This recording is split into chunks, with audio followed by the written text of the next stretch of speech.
Praise the Lord. மீண்டுமாய் இந்த நாளிலும் கூட உங்களை சந்திப்பதில் நாங்கள் கர்த்தருக்குள் மிகவும் மகிழ்ச்சி அடைகிறோம். ஒவ்வொரு வாரமும் நம் விசுவாசத்தை குறித்து ஒவ்வொரு பகுதியாக நாம் தியானித்து வந்தோம். இன்றைக்கும் பகுதி 4 நம்ம விசுவாசத்தை குறித்து தியானித்து இந்த செய்தியின் தலைப்பை நம்ம முடிக்கப் போகிறோம். மீண்டுமாய் கர்த்தருக்கு சித்தமானால் அடுத்த தலைப்பில் சந்திக்கிறோம்.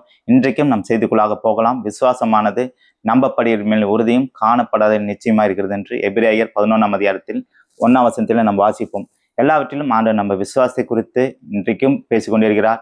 இந்த செய்தியின் தலைப்பு எல்லாவற்றிலும் விசுவாசம் எப்படி நம்ம ஆண்டவருக்குள்ள பலப்படணும், எப்படி விசுவாசத்தினால் பரிசுத்தவான்களெல்லாம் எவ்வளவு காரியங்கள் அவங்க நடப்பித்தாங்கன்னு நம்ம வாசிக்க போறோம். அதே போல ஏனோக்கு குறித்து வாசிப்போமானால் எபிரேயர் 11ஆம் அதிகாரம் 5ஆம் வசனம். விசுவாசத்தினாலே ஏனோக்கு மரணத்தை காணாதபடிக்கு எடுத்துக்கொள்ளப்பட்டான். தேவன் அவனை எடுத்துக்கொண்டபடினால் அவன் காணப்படாமல் போனான். அவன் தேவனுக்கு பிரியமானவன் என்று தேவன் எடுத்துக்கொள்ளப்படுவதற்கு முன்னமே சாட்சி பெற்றான். அப்போ தேவன் எடுத்துக்கொள்ளப்படுவதற்கு முன்பதாகவே சாட்சி பெற்ற ஏனோக்கு குறித்து நம்ம வாசிப்போமானால் ஆதியாகமம் 5ஆம் அதிகாரம் 24ஆம் வசனம். ஏனோக்கு தேவனோடு சஞ்சரித்து கொண்டிருக்கையில் காணப்படாமற் போனான். தேவன் அவனை எடுத்துக்கொண்டான். அப்போ அவரும் எடுத்துக்கொள்ளப்பட்ட லிஸ்ட்ல ஏனோக்கு இருக்கிறாரு. இதே போல நம்ம 2 ராஜாக்கள் புஸ்தகத்தில் வாசிப்போமானால் எலியாவும் எடுத்துக்கொள்ளப்படுறார். சுழல் காற்றிலே ஆண்டவர் எடுத்துக்கொள்ளப்படுறார். எலியா எடுத்துக்கொள்ளப்படும் போது எலியாவுக்கும் தெரியும். 2 ராஜாக்கள் 2ஆம் அதிகாரம் 9ஆம் வசனத்தில் வாசிக்கும் போது எல்லாவற்றிலும் எலியாவுக்கு தெரியும், நான் இன்னைக்கு சுழல் காற்றிலே ஆண்டவர் என்னை எடுத்துக்கொள்ளப்படுறான்னு சொல்லி எலியாவோடு அவர் எலிசா கிட்ட சொல்லிட்டு இருக்காரு. எல்லாவற்றிலும் எலியாவுக்கும் தெரியும் ஆண்டவர் என்னை எடுத்துக்கொள்ளப்படுறாரு. அப்ப இந்த நாட்களிலும் ஆண்டவருடைய வருகை குறித்து அநேக விதங்களிலே அநேக ஊழியக்காரங்க சொல்லிட்டு இருக்காங்க. அநேக காரியங்கள் இன்றைக்கும் வெளிப்படுத்தப்பட்டிருக்குது. அப்ப இந்த விசுவாசத்தை குறித்து நாம் வாசிப்போமானால் இன்னொரு வசனத்தை வாசிக்கிறேன். 11ஆம் அதிகாரம் 13ஆம் வசனம். இவர்கள் எல்லாரும் வாக்குத்தத்தம் பண்ணப்பட்டவர்களை அடையாமல் தூரத்திலே அவைகளை கண்டு நம்பி அணைத்து கொண்டு பூமியின் மேல் தங்களை அந்நியரும் பரதேசிகளும் என்று அறிக்கையிட்டு விசுவாசத்தோடு மறித்தார்கள். இப்போ இவங்க குறித்து பார்ப்போம்னா, ஆபிரகாம் குறித்து லோத்து குறித்து பார்ப்போம்னா, அந்த நாட்களில் அவங்க செல்வ பெருக்கை தாங்கக்கூடாதபடிக்கு, பூமி தாங்க முடியாத அளவுக்கு செல்வம் அவங்களுக்கு இருந்தது. அதெல்லாம் அவங்க விட்டுட்டு என்ன சொல்றாங்கன்னா, நாங்கள் இந்த பூமியின் மேல் தங்களை அந்நியரும் பரதேசிகளும் என்று அறிக்கையிட்டு விசுவாசத்தோடு மறித்தார்கள். இந்த விசுவாசம் அந்த நாட்களில் இருந்த முற்பிதாக்களுக்கு எல்லாவற்றிலும் ஆண்டவர் விசுவாசத்தை குறித்து சொன்னார்.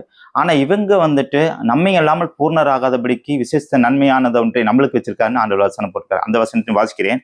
எபிரேயர் 11ஆம் அதிகாரம் 39ஆம் வசனம் 40ஆம் வசனம்.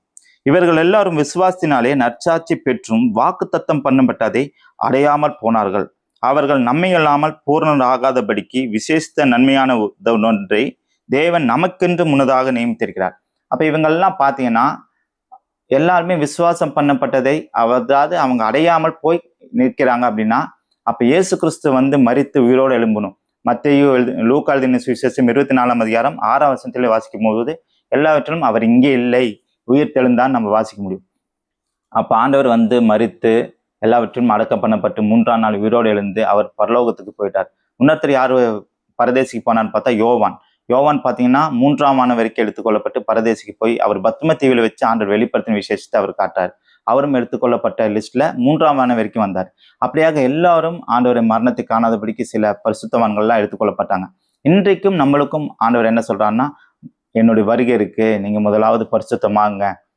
1 தெசலோனிக்கேயர் 4ஆம் அதிகாரம் 3ஆம் வசனத்தில் வாசிப்போமானால், நீங்கள் பரிசுத்தம் உள்ளவர்கள் ஆக வேண்டும் என்பதே தேவனுடைய சித்தமா இருக்கிறது. தேவனுடைய சித்தம் என்னன்னா நம்ம பரிசுத்தம் உள்ளவர்கள் ஆக வேண்டும்.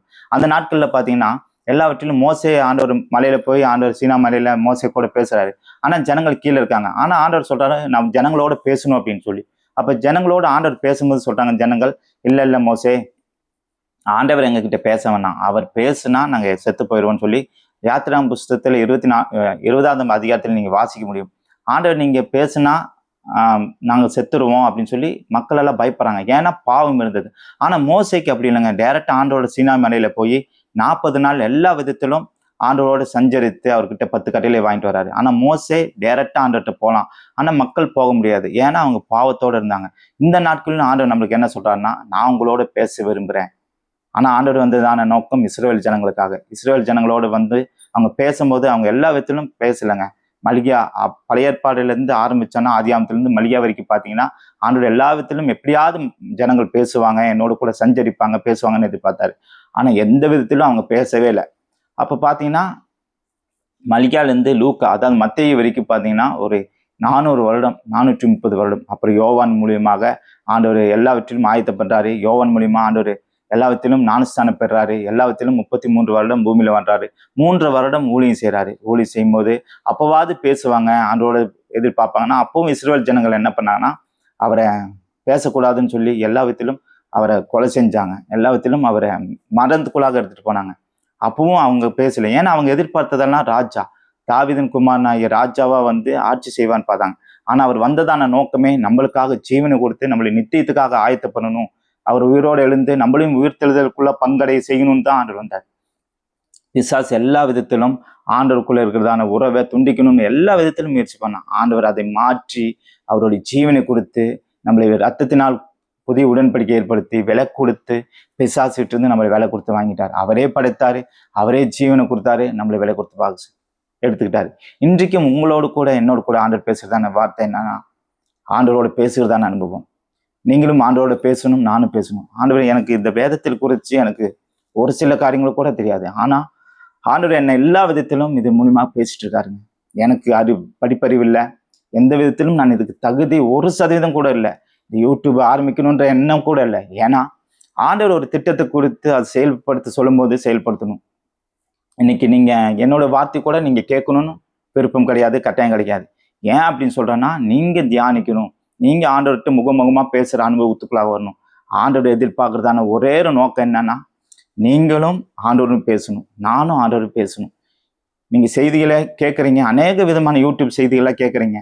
எல்லா விதத்திலும் அது சரிதானா அப்படின்னு சொல்லி வாசிக்கணும். நான் வேதத்தை 2 டைம் முழுவதும் வாசித்தேன். ஆனா வாசித்த போது எனக்கு ஒன்றும் புரியல. ஆனா தியானிக்கும் போது அதில் உள்ள மகத்துவமெல்லாம் சொல்லித்தராங்க. நம்ம எத்தனை முறை வேதத்தை வாசிச்சோன்றது முக்கியம் இல்லைங்க. அதுல ஒரு வசனம் வாசிச்சாலும் ஆண்டவர் உங்களோட பேசுவார். வாசிக்கிறது மட்டும் இல்லை, அதை தியானிக்கணும்.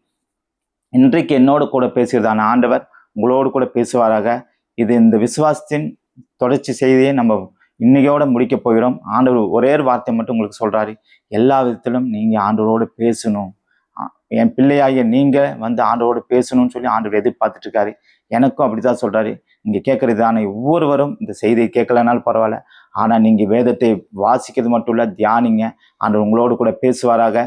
மீண்டுமாய் கர்த்தருக்கு சித்தமானால் இன்னொரு நிகழ்ச்சியிலே சந்திப்போம். God bless you. Praise Lord. Praise Lord.